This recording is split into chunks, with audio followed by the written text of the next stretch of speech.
آزادی نام ہے سوچ کے لحاظ سے، اپنی پالیسی کے لحاظ سے، اپنے دین کے لحاظ سے، اپنے دنیا کے لحاظ سے آدمی خود مختار ہو جائے، کوئی شریعت کے اوپر عمل کرنے میں رکاوٹ نہ ہو، اپنی دنیاوی معاملات میں خود فیصلہ کرنے میں کوئی مداخلت نہ کرے۔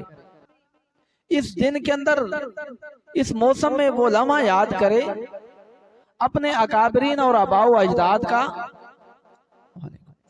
جنہوں نے اس دن کے اندر ہمارے لیے قربانیاں دی۔ آزادی نام کس چیز کا ہے؟ آزادی اس چیز کا نام ہے کہ آدمی دین کے معاملات میں شریعت کے حکم میں کوئی رکاوٹ نہ ہو، شریعت کے ہر حکم پر ہم اپنی مرضی سے عمل کریں۔ شریعت کے لحاظ سے اس چیز کا نام آزادی ہے۔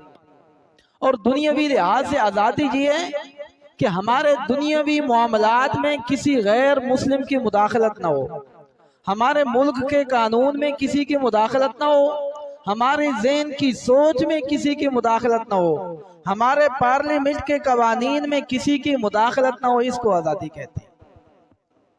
لیکن اس ملک کے لیے ہمارے بزرگوں نے جتنی محنتیں کی ہیں، جتنی قربانیاں دی ہیں، اگر آدمی سوچے کہ اگر آج وہ زندہ ہوتے، آج ہمارے پاس آتے، ہمیں دیکھتے تو ہم سے سوال کرتے کیا ہم نے ان حالات کے لیے اس جیسے ملک کے لیے قربانیاں دی تھی؟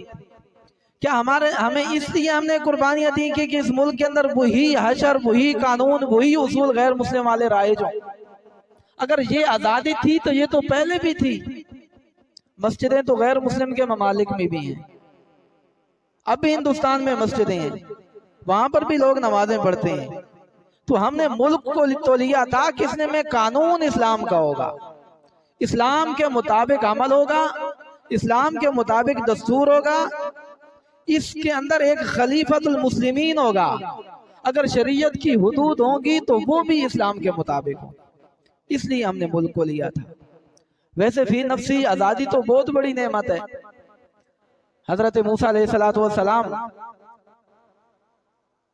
جب مبعوث ہوئے، اللہ نے ان کو نبوت دی،